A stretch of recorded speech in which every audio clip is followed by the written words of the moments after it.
तो जो भी सरकार आएगी वो बहुत अच्छा काम करेगी। भाजपा की सरकार तो खैर बनती हुई दिखाई दे रही है, और जिस तरीके केंद्र ने राजस्थान के लिए काम भी करा, राजस्थान को भारतमाला प्रोजेक्ट से जोड़ा, नई ट्रेनों की सौगात दी, और किसानों के लिए बहुत सारे कल्याणकारी योजनाएं लेके आई, गरीबों के लिए काफ़ी विकास के कार्य किए, वो स्पष्ट रूप से नज़र आता है। और जिस तरीके से भाजपा का घोषणा पत्र भी था, या भाजपा के जो भी सीनियर लीडरशिप ने अनाउंसमेंट भी की थी, चाहे वो पेट्रोल डीजल पे लेके राजस्थान में वापस एक समीक्षा बैठक करेंगे और उसको कम करने का प्रयास करेंगे, तो ये सारे कहीं ना कहीं दिखाते हैं कि जो राजस्थान के मतदाता हैं उन्होंने उसका पूरा सपोर्ट दिया है और भाजपा पूर्ण तरीके से अपनी सरकार बनाने जा रही है। निरंजन जी, जो प्रधानमंत्री नरेंद्र मोदी चुनावी कैंपेन में कहते थे ये मोदी की गारंटी है, जिसकी पूरे होने की पूरी गारंटी है, वो चल गई है, और कहीं ना कहीं जो कांग्रेस की सरकार की जो गारंटीज थी उसको उस लिहाज से तवज्जो जनता ने नहीं दी है।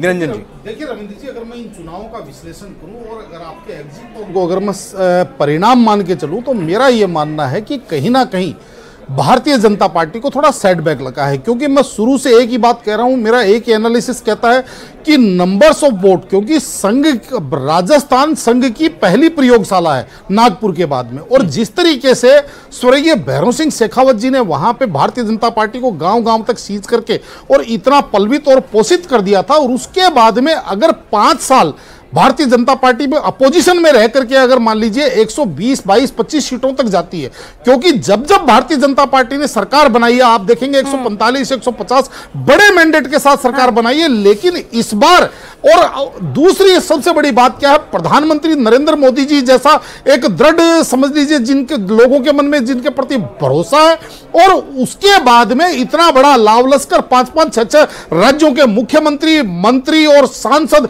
विभिन्न प्रकार का पूरा लाव लश्कर लेकर के अगर भारतीय जनता पार्टी 120-22 सीटों के ऊपर अगर मान लीजिए चुनाव जीत करके आती है, निश्चित रूप से सरकार बनाएगी। लेकिन इसके लिए यह सोचने का विषय है कि भाई कहीं ना कहीं इनको भी 365 दिन और 24 घंटे चाहे सरकार में रहे चाहे अपोजिशन में रहे, जनता के साथ कनेक्ट करके रहना पड़ेगा। क्योंकि नहीं तो जिस तरीके से अशोक गहलोत जी ने केवल जनता के लिए काम करते हुए दिखने की कोशिश की, काम करने की कोशिश नहीं की, क्योंकि मैं जब बार बार कह रहा हूं कि ये 1 साल की सरकार लोगों को दिखी, तो इसलिए जिस तरीके से अब जनता इनको बाहर का रास्ता दिखाती हुई दिख रही है, तो ऐसे ही अगर कोई भी पार्टी जनता को मूर्ख समझेगी या जनता के साथ खेलने का प्रयास करेगी, मेरे हिसाब से जनता उसके साथ बड़ी बात कह रहे हैं, क्योंकि ये तो रिवाज रहा है 30 सालों से कि सरकार बदल दी जाती है, एक बार बीजेपी एक बार कांग्रेस। आलोक जी, आप कैसे देखते हैं? क्योंकि इसके पहले अगर इतिहास पर नजर डालें तो बीजेपी जब जीतती थी तो एक बड़ा वोट अंतर रहता था, लेकिन इस बार ऐसा नहीं हुआ। तो ये एग्जिट पोल बीजेपी के लिए गुड न्यूज है या बैड न्यूज? अगर जो जीता वही सिकंदर, अगर सरकार बना दिए तो उनके लिए तो अच्छा ही है। लेकिन हाँ, जो अभी मेरे मित्र कह रहे थे कि जिस अंतर से वो जीतते थे उस अंतर में कमी आई है, इसका मतलब मेहनत और करनी पड़ेगी। इसमें एक महत्वपूर्ण बात और आलोक जी, मैं बीच में एक आपको टोक माफी चाहूंगा। 5 साल वसुंधरा जी की सरकार चलने के बावजूद 2018 के अंदर भारतीय जनता पार्टी को मात्र 1,30,000 वोट पूरे प्रदेश के अंदर, यानी कि पॉइंटों के अंदर कुछ कम वोट मिले थे। यानी कि जनता ने सीटें बेशक कम हुई होंगी, लेकिन जनता ने वोट भारतीय जनता पार्टी को भरपूर दिए थे। और उसके बाद में जबकि वो 5 साल नारा भी गूंजा था कि मोदी तुझसे बैर नहीं, वसुंधरा तेरी खैर नहीं, और इतनी एंटी इनकम्बेंसी के बावजूद इतना बड़ा vote percentage Bharatiya Janata party लेकर के आई। तो मेरा यह मानना है कि इस बार भारतीय जनता पार्टी को कम से कम अगर 155-60 सीटें अगर भारतीय जनता पार्टी लेकर के जाती, तो मैं ये मानता सही मायने में भारतीय जनता पार्टी कांग्रेस राजस्थान में कांग्रेस को हरा करके चुनाव जीत करके आई है। आलोक जी, अभी जितनी भी चीजें हम लोग जिस पे बात कर रहे हैं वो सब पोल प्रेडिक्शन है। 3 तारीख को रुक जाइए, हो सकता है वो 145 सीट तक पहुंच जाए बीजेपी, फिर आपकी ये धारणा वैसी ही अवरुद्ध हो जाएगी।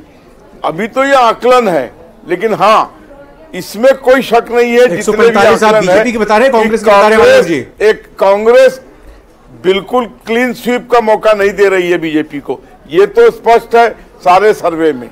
इसका मतलब उन्होंने भी कुछ ऐसी चीजें की होंगी जिससे जनता का थोड़ा ठहराव उनके पास भी है, लेकिन हाँ, जनता उनको वहां से विदा करना चाहती थी। और राजस्थान का ये 1952 से इतिहास रहा है, एक के बाद दूसरा, एक के बाद दूसरा, जो रिवाज बदलने की बात थी वो नजर नहीं आ रही है।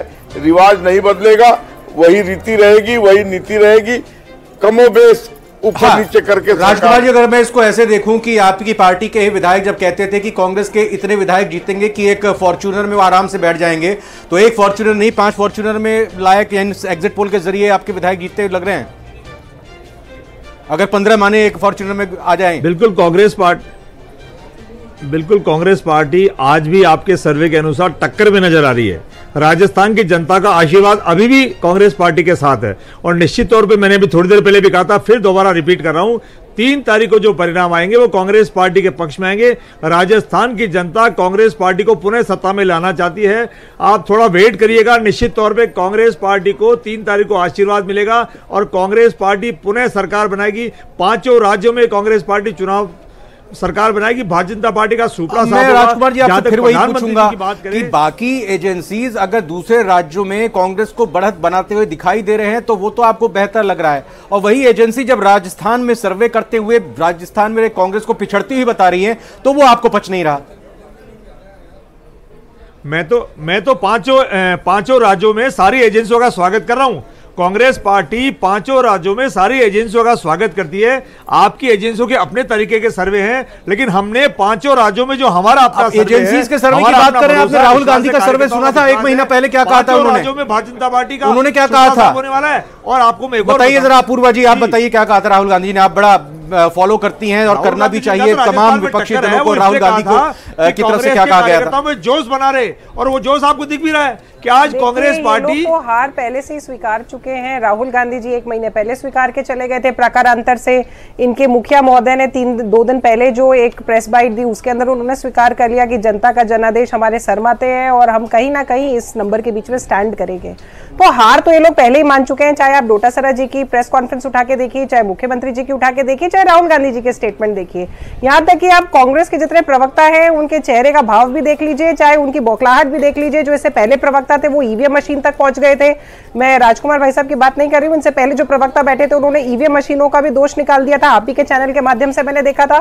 तो अब इनकी बौखलाहट और इनके जो सीनियर मोस्ट व्यक्ति हैं उन सबके बयानों से ये स्पष्ट इंगित हो रहा है कि कांग्रेस मन में हार चुकी है और ये केवल अभी दिखावटी रूप से लड़ाई कर रहे हैं कि सामने हम जीत रहे हैं और 3 तारीख को एजेंसी का एग्जिट पोल सामने आ रहा है। सबसे पहले वो हम बता देते हैं। लेकिन अपूर्वा जी, ये थोड़ा सोचने वाली बात है और राजकुमार जी के चेहरे पर मुस्कुराहट लाने वाला ये एक्सेस माई इंडिया एजेंसी का सर्वे, जिसमें कांग्रेस को बढ़त बनाते हुए दिखाई दे रहा है। 96 सीटें एक्सेस माई इंडिया में कांग्रेस को मिलती हुई दिखाई दे रही हैं। 90 सीटों पर बीजेपी सिमटती हुई सर्वे के मुताबिक, इस एग्जिट पोल के मुताबिक दिखाई दे रही है, और 13 के आसपास अन्य दलों को, अन्य प्रत्याशियों को यहां पर जिनमें निर्दलीय भी शामिल है, सीटें मिलती हुई दिखाई दे रही है। बड़ी बात, बड़ी जानकारी।